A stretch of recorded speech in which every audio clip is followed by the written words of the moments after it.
आदाब। Income, savings, investment और digital economy पर खास प्रोग्राम लेकर हाजिर हूं मैं सूर्यकांत शर्मा। जी हां, अपनी तरह का यह खास प्रोग्राम आपकी आमदनी, आपकी रोज़मर्रा के खर्च, सेविंग्स और इन्वेस्टमेंट करने के तौर तरीक़ों की पूरी जानकारी जाने माने एक्सपर्ट्स की ज़ुबानी मुहैया कराता है। आज हम बात करेंगे कंज्यूमर राइट्स की। कंज्यूमर यानी खरीदार, और अब बात आती है कंज्यूमर यानी खरीदार राइट्स क्या हैं। इस लिहाज से देखा जाए तो हमारे मुल्क में कंज्यूमर प्रोटेक्शन एक्ट भी मौजूद है। इसी पर तफसील से बात करने के लिए हमारे साथ स्टूडियो में मौजूद हैं दो ख़ास मेहमान। हमारे साथ स्टूडियो में मौजूद हैं सचिन मिश्रा, जो कि दिल्ली हाई कोर्ट में वकील हैं।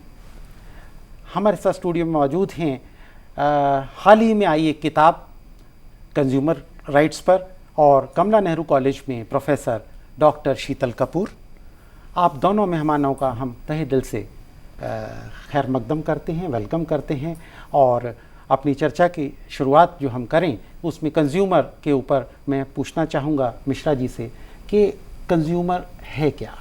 कंज्यूमर को आप कैसे बताएंगे, कैसे डिफाइन करते हैं?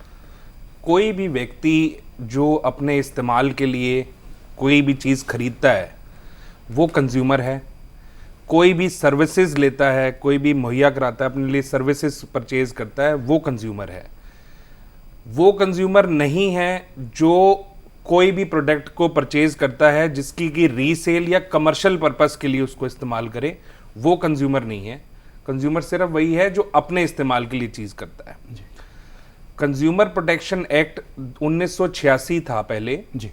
2019 अगस्त 2019 में इसमें अमेंडमेंट आई और इस अमेंडमेंट के तहत जो है इसमें ई कॉमर्स यानी कि जो ऑनलाइन शॉपिंग है उसको भी ऐड कर लिया गया है, शामिल करा गया। आता हूँ चूंकि डॉक्टर शीतल कपूर हमारे साथ हैं और कहा जाता है कंज्यूमर इज़ द किंग, लेकिन ये किंग शतरंज का बादशाह ना बने, ये शतरंज का घोड़ा बने, इसके लिए ज़रूरी है कि कंज्यूमर प्रोटेक्शन एक्ट को समझा जाए। तो जो कंज्यूमर प्रोटेक्शन एक्ट है वो क्या है?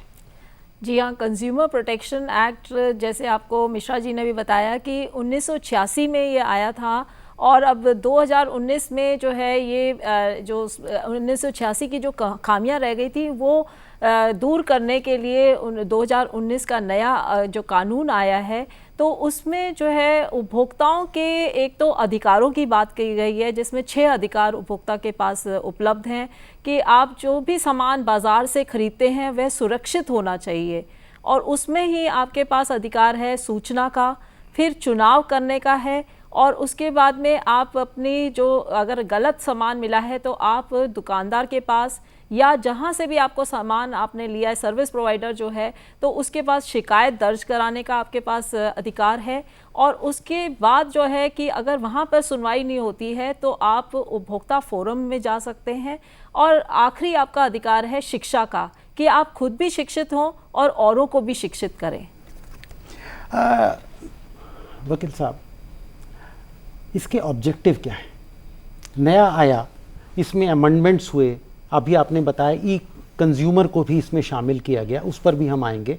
लेकिन जब हम किसी चीज़ को अमेंडमेंट लाते हैं तो उसके पीछे मंशा होती है। तो क्या ऑब्जेक्टिव्स हैं इसमें 2019 को जब हम लागू कर रहे हैं, क्योंकि हमारी इकोनॉमी में भी कंजम्पशन पे एक वजन है कि कंजम्पशन को बढ़ाया जाए, कंज्यूमर को बेटर किया जाए, तो इस लिहाज से इसमें ऑब्जेक्टिव क्या है इसके लाने के पीछे? देखिए, मेन जो ऑब्जेक्टिव इसमें आया है, इसमें कुछ जो इम्पोर्टेंट चेंजेस आए हैं, जिसमें कि सबसे पहला तो ये है कि कोई भी पहले अगर कंप्लेंट करता था तो वो सीधा उसको कंप्लेंट करनी पड़ती थी, डायरेक्ट केस फाइल करना पड़ता था या सीधा कोर्टों में जाना पड़ता था। अब उसके कुछ स्टेप्स बना दी गए हैं कि जैसे कि आपके अगर कुछ भी गलत आपके साथ हुआ है, कंज्यूमर को कोई भी प्रॉब्लम हो रही है, तो सबसे पहले वो एक ग्रीवियंस सेल बना दिया गया है हर कंपनी का, कि आप उसमें कभी भी कोई, स्पेशली मैं ऑनलाइन कंज्यूमर्स की बात कर रहा हूँ क्योंकि मेन अमेंडमेंट जो है वो ऑनलाइन कंज्यूमर्स के लिए ही आया है, कारणवश कि पिछले 10-12 सालों में कंज्यूमर्स ऑनलाइन ज़्यादा हो गए हैं, परचेज करने वाले लोग घर बैठ के ज़्यादा परचेज करना चाहते हैं। तो 2019 के एक्ट के हिसाब से जो पहले ग्रीवियंस सेल बना दिया गया है, एक मैकेनिज्म बना दिया गया है कि अगर कोई भी कंज्यूमर को कोई परेशानी होती है तो पहले वो ग्रीवियंस सेल में करेगा, अगर ग्रीवियंस सेल से नहीं होता तो वो कोर्ट का रुख इख्तियार करेगा, और कोर्ट का रुख इख्तियार करने में भी एक प्री लिटिगेशन मीडिएशन होने लग गई है कि केस आपने फाइल किया या फाइल करने से पहले ही आप कोर्ट नोटिस भेज देती है और आपका एक मध्यस्थता यानी कि मीडिएशन करा के उसको सेटल करवाती है। तो वो भी एक प्रावधान आया है, इसमें एक नई चीज आई है। उसके बाद जब केस अगर आप डाल देते हैं उसके बाद भी मीडिएशन करा के इसको सेटल कराने का सिस्टम आजकल आ गया है। तो 2019 के इस एक्ट आने के बाद काफी चीजें नई आई हैं। तो कुल मिला के ये हुआ कि जो ऑनलाइन है, जो ऑनलाइन कंसर्न्स थे कि कस्टमर्स को मुश्किल होती थी, वो स्पेसिफिकली एड्रेस किया, वो स्पेसिफिकली आ गए जी। अच्छा अच्छा। अदरवाइज जो है वो बेसिक उसकी जो सोल है वो वैसे की वहीं है। और एडिशन इसमें है या अमेंड, मतलब इसलिए मैं इसको तफसील से पूछना चाह रहा हूँ कि आपने इसको, मुझे ऐसा लगा या मेरे नाजरीन को ये लगा कि ये लिमिट हो गया सिर्फ ऑनलाइन, लेकिन ऑनलाइन के अलावा भी कुछ किया होगा इसमें। ऑनलाइन के अलावा जैसे कि कुछ जुरिस्डिक्शंस में जो पेक्यूनरी यानी कि अमाउंट की जुरिस्डिक्शन, उसका अमेंडमेंट हुआ है कि पहले जो डिस्ट्रिक्ट फोरम थी, देखिए मैं आपको बता देता हूँ कि 3 तरीके की फोरम्स होती हैं। जो मैकेनिज्म होता है कि सबसे पहले केस जो है वो फाइल होता है डिस्ट्रिक्ट कंज्यूमर फोरम में, उसकी अपील जो है जाती है स्टेट कंज्यूमर में, और स्टेट कंज्यूमर की अपील जाती है नेशनल कंज्यूमर में। पहले डिस्ट्रिक्ट कंज्यूमर फोरम में जो अमाउंट था कि कितने तक का केस फाइल कर सकते हैं वो 20 लाख था, उसको बढ़ा के जो जुरिस्डिक्शन है उसको बढ़ा के अब 1 करोड़ कर दिया गया है, जो कि डिस्ट्रिक्ट फोरम में है, ताकि कोई भी इंसान सीधा स्टेट कंज्यूमर में ना जाए। स्टेट कंज्यूमर में 1 करोड़ का बढ़ा के 10 करोड़ तक की केस उसमें फाइल कर सकते हैं, और नेशनल में 10 करोड़ रुपए से ऊपर तक के। तो ये एक सबसे मेन जो पेक्यूनरी जुरिस्डिक्शन का आया कि कहां पर कितने तक का अमाउंट है। जो दूसरा आया जुरिस्डिक्शन टेरिटोरियल, यानी कि केस कहां फाइल किया जा सकता है। पहले था कि जहां पे कहीं पे भी कंपनी थी वहां पे आपको केस फाइल करना पड़ता था, जैसे कि कोई अगर दिल्ली में रहता है, कंपनी कैलकाटा, मद्रास, चेन्नई है, तो वहां जाके केस फाइल करना पड़ता था। हाँ, बहुत चालाकी से लिखा होता था कि subject to jurisdiction of the company और रजिस्टर्ड ऑफिस या कॉर्पोरेट ऑफिस। हाँ जी। अच्छा, वो जुरिस्डिक्शन ये है कि कंज्यूमर जहां पर रहता है वो अपने रेजिडेंस एड्रेस से भी केस फाइल कर सकता है। तो ये भी एक बहुत अच्छा फीचर अमेंडमेंट में आया है जी। डॉक्टर शीतल कपूर, आप इस सब्जेक्ट को पढ़ाती भी हैं और आप एक नई पीढ़ी को तैयार भी करती हैं, नई जनरेशन को तैयार करती हैं। तो आपके लिहाज से अभी मिश्रा जी से जो बात हो रही है हमारी, इसमें एक नए चेंजेस आए हैं, अमाउंट को लेकर के आए हैं, कंजम्पशन को एक तरह से कंज्यूमर को एक तरजीह दी गई है। तो आपके हिसाब से कुछ चुनिंदा हक जो हैं, जो अभी आपने बताया, क्या इसके अलावा भी कोई और हक हैं?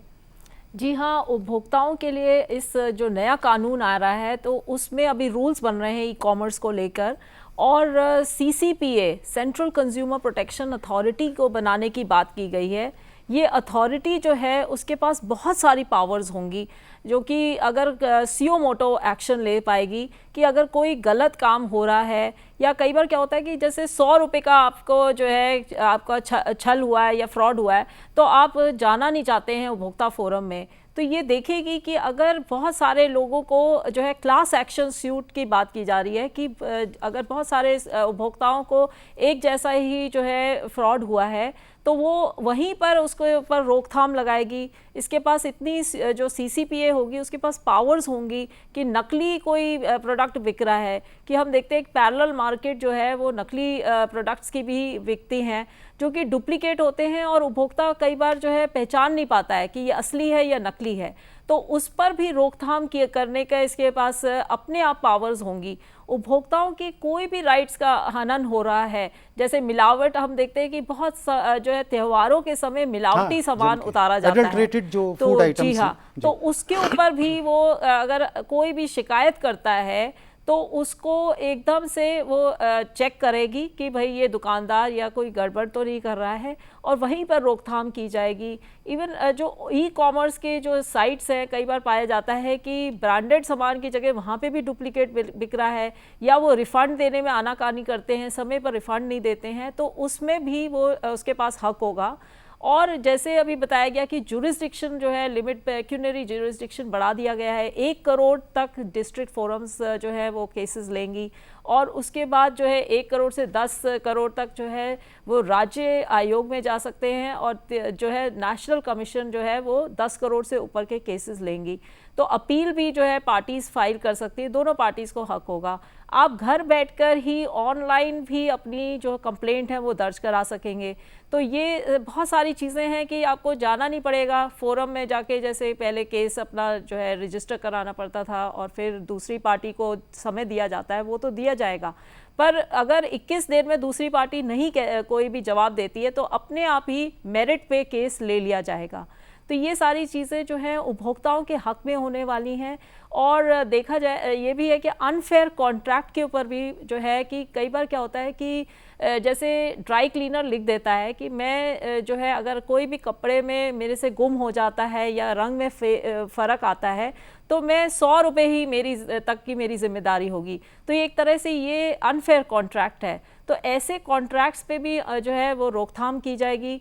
और अनफेयर ट्रेड प्रैक्टिस की भी बात की जा रही है, जो कि पहले भी कानून में था, उसमें अब मिसलीडिंग एडवर्टाइजमेंट में सीसीपीए के पास भी सुओ मोटो पावर्स होंगी कि ये अगर सेलिब्रिटीज़ जो हैं कई बार गुमराह करते हैं उपभोक्ताओं को, बहुत से बड़े नाम सितारे जुड़े हुए हैं, तो वो भी उसमें सेलिब्रिटीज़ के ऊपर भी जो है उन्हें 1 साल से लेकर उनका कॉन्ट्रैक्ट रद्द कर दिया जाएगा।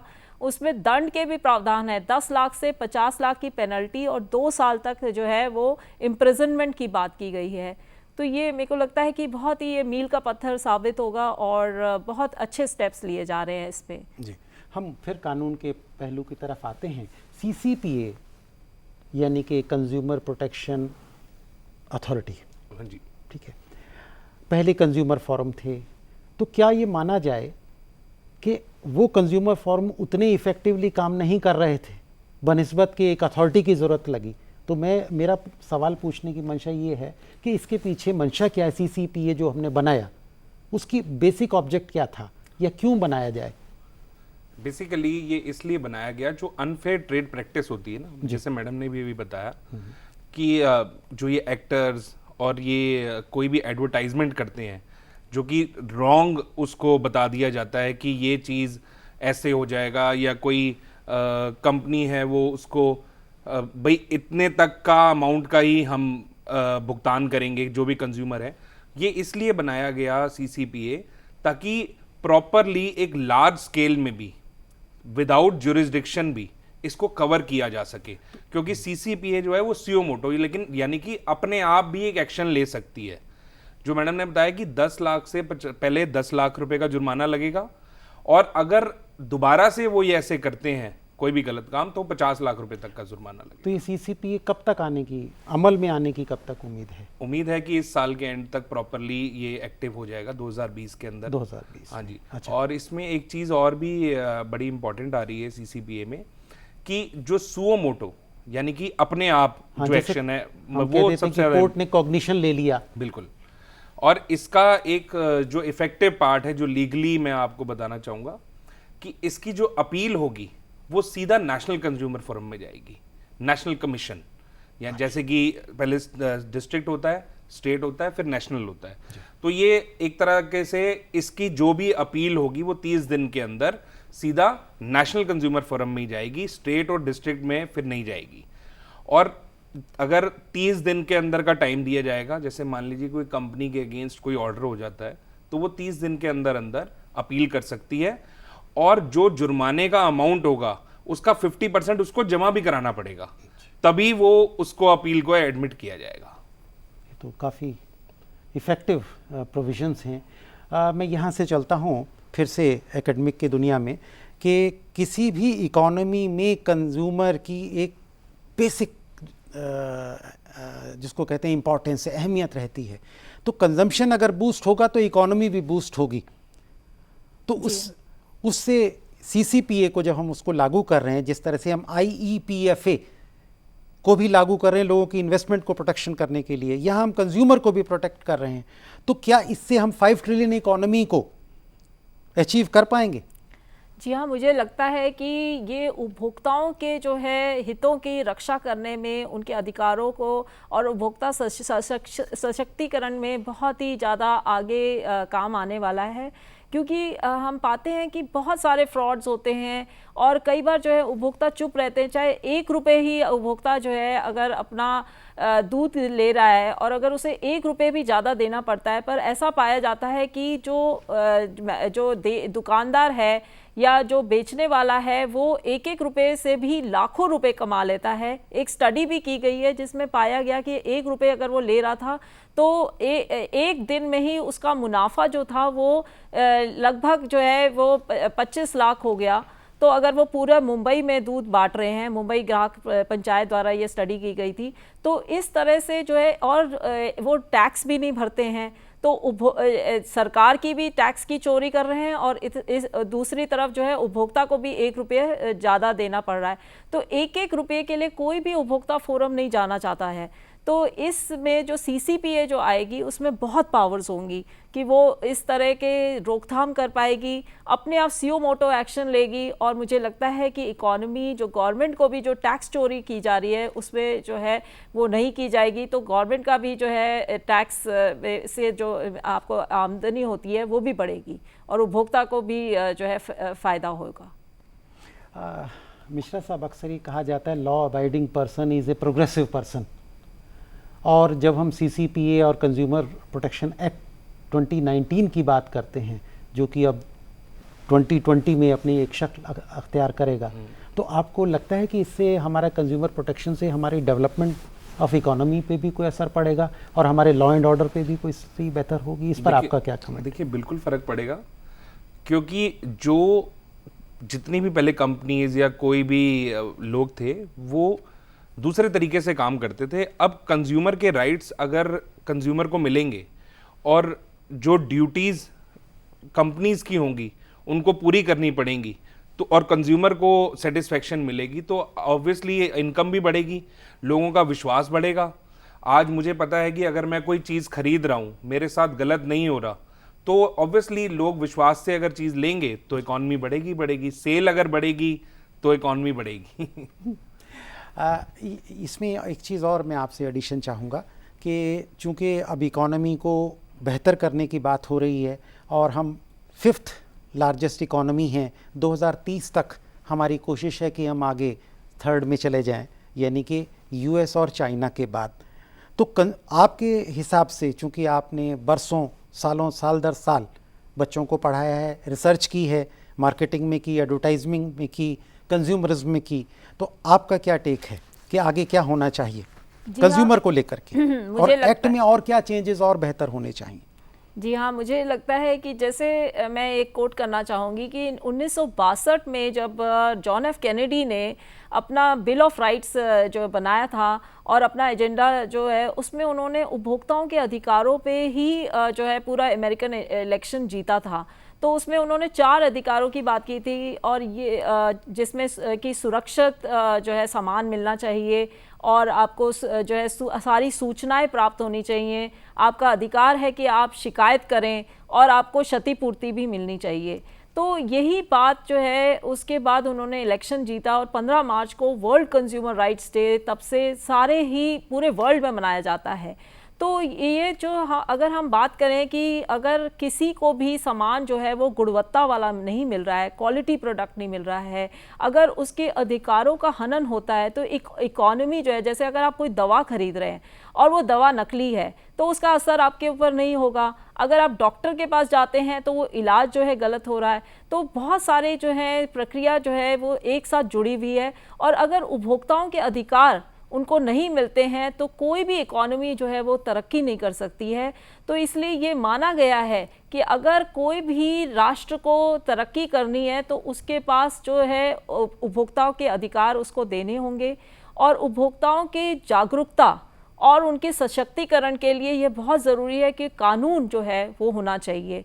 और मैं ये जो है उपभोक्ता संरक्षण जो ये कंज्यूमर प्रोटेक्शन एक्ट जो नया आया है, वो मुझे लगता है कि एक तरह से वो सारी चीज़ें उसमें हैं कि CCPA है, प्रोडक्ट लाइबिलिटी की बात की जा रही है, क्लास एक्शन सूट की बात की जा रही है, अनफेयर कॉन्ट्रैक्ट है, अनफेयर ट्रेड प्रैक्टिसेस पे बात हुई है, कंज्यूमर जो कमीशंस बनाई गई हैं उनका दायरा बढ़ा दिया गया है। आप घर में बैठकर, अभी क्या है कि अभी बहुत सारे केसेस पेंडिंग पड़े हुए हैं कंज्यूमर कोर्ट्स में, तो क्या होता है कि जब पेंडिंग केसेस हैं तो आपकी बारी देर से आती है, पर अब जो है कि क्विक रिड्रेसल मिलेगा और जो है बेंच की भी बड़े बनाने की बात की जा रही है, इंफ्रास्ट्रक्चर को इम्प्रूव करने की बात की जा रही है। तो गवर्नमेंट जो है वो बहुत ज़्यादा इसमें लगी हुई है। जागो ग्राहक जागो एक कैंपेन गवर्नमेंट द्वारा चलाई जा रही है। तो ये जब गवर्नमेंट द्वारा एक तरह से इनिशिएटिव लिया जा रहा है, दूसरी तरफ जो है कंज्यूमर्स की भी जो है, जैसे हम स्कूलों में कॉलेजेस में कंज्यूमर क्लब्स बनाए जा रहे हैं, तो ये एक तरह से मुहिम चलाई जा रही है उपभोक्ताओं को जगाने की। और अगर सभी पार्टीज एक साथ काम करेंगी तो उपभोक्ताओं के जो है वेलफेयर में ही बहुत जो है तरक्की होगी। तो एडवोकेसी से चलते हैं फिर से कानून के पहलू पे और बेसिक चीज़ को समझने की कोशिश करते हैं। मिश्रा साहब, इसमें अगर कंप्लेंट उसको दर्ज करानी है, उसका क्या तौर तरीका है, थोड़ा तफसील से उसको बता दीजिए। सबसे पहले तो मैंने आपको बताया कि दिल्ली में अगर हम बात करें, अगर आज हम पर्टिकुलरली मैं एग्जांपल देके बताऊंगा, दिल्ली में 10 डिस्ट्रिक्ट कंज्यूमर फोरम्स हैं। तो जो भी व्यक्ति किसी डिस्ट्रिक्ट में रहता है, उस डिस्ट्रिक्ट का एरिया जो उसकी जुरिस्डिक्शन लगती है, वहाँ पे वो केस फाइल कर सकता है। डायरेक्ट खुद भी कर सकते हैं, उसका एक फॉर्म होता है, खुद भी जाके और थ्रू लॉयर किसी भी तरीके से वो कर सकते हैं, डिपेंडिंग अपॉन कि उसका किस तरीके का, कोई छोटा सामान होता है तो लोग खुद ही कर लेते हैं, एडवोकेट हायर नहीं करते। अगर कोई थोड़ा सा उसका बड़ा प्रॉब्लम है तो वो थ्रू लॉयर कर सकता है। उसके बाद एक जो केस फाइल करने के लिए कोर्ट फीस का जो मेन बताया गया है कि 1 लाख रुपए तक की 100 रुपये, 2 लाख रुपए तक 200, सो ऑन, इतने 100 रुपये करके कोर्ट फीस लगाई जाती है। अगर आप लो कैटेगरी से हैं, आप नहीं खर्च सकते, तो 1 लाख रुपए तक उनको कोई उनको कॉस्ट भी नहीं पे करनी पड़ती। आप केस फाइल कर सकते हैं। केस फाइल करने के बाद दूसरे पार्टी जो भी रिस्पोंडेंट होगा उसको नोटिस जाता है। नोटिस आने के बाद सबसे पहले कोर्ट आजकल ये कहती है कि आप एक बार मीडिएशन में, यानी कि मध्यस्थता में जाके इसको मैटर को रेफर कर देते हैं और बैठ के अगर सेटल होता है तो आप इसको सेटल कर लीजिए। वो मैटर अगर सेटल हो जाता है तो बहुत बढ़िया, जो कि आजकल लोग कर लेते हैं कि चलिए कौन लिटिगेशन में इतना पड़ेगा। अगर नहीं सेटल होता है तो फिर प्रॉपर अपना जो चैनल, जो कोर्ट की प्रोसीडिंग्स है, पूरा ट्रायल फिर चलता है। हमारी सरकार ने भी विवाद से विश्वास तक एक स्कीम लाए है, ताकि जो टैक्स में पैसा डिस्प्यूट में पड़ा हुआ है, it should be back into the channel of economy.